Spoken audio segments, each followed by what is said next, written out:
ஒரு குட்டி கதை மாதிரி ஒரு ஆட்டோக்காரர் ஒரு கர்ப்பிணி பெண்ணை ஆட்டோல ஏத்திக்கிட்டு ஹாஸ்பிட்டலுக்கு போறாங்க. பெரிய மழை பெஞ்சுக்கிட்டு இருக்கு. அப்ப அவர்கிட்ட இருந்த அந்த கொடைய அந்த கர்ப்பிணி பெண்ணை கிட்ட கொடுத்துட்டு இதை எடுத்துக்கிட்டு போமா அப்படின்னு சொல்றாங்க. அப்ப அந்த பொண்ணு சொல்றாங்க, ஆனா இது எப்படி நான் உங்ககிட்ட நான் திருப்பி கொடுக்கறது? அதுக்கு அந்த ஆட்டோக்காரர் சொல்றாரு, வேற யாருக்காவது தேவைப்படுறவங்களுக்கு கொடுத்துருமா அப்படின்னு சொல்லிட்டு அவர் போயிடுறாரு. அந்த கர்ப்பிணி பெண் அந்த கொடையை எடுத்துக்கிட்டு ஹாஸ்பிட்டல் வாசலுக்குள்ள போகும்போது அந்த வாசல்ல ஒரு பெரியவர் மழைக்கு பயந்துக்கிட்டு அப்படியே கை கட்டிக்கிட்டு நின்றுட்டு இருக்கிறாரு. அந்த கர்ப்பிணி பெண் அந்த கொடைய அந்த பெரியவர்கிட்ட கொடுத்து, ஐயா இதை எடுத்துட்டு போங்க ஐயா அப்படின்னு சொல்றாங்க.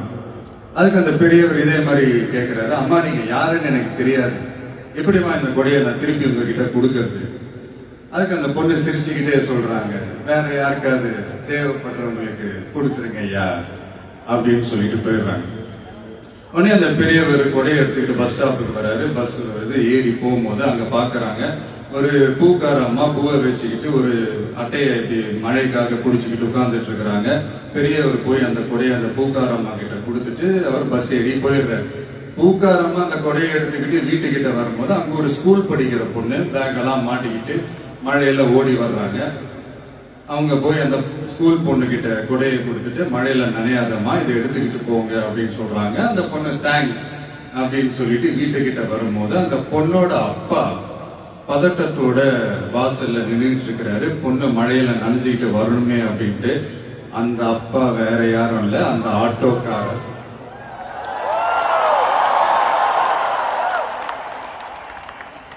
அந்த குடை அவரு கொடுத்த குடை. So the moral of the story is,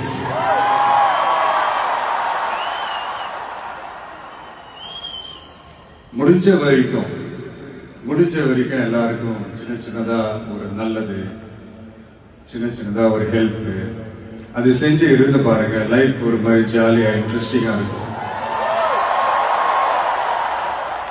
ஒரு ஃபேமஸ்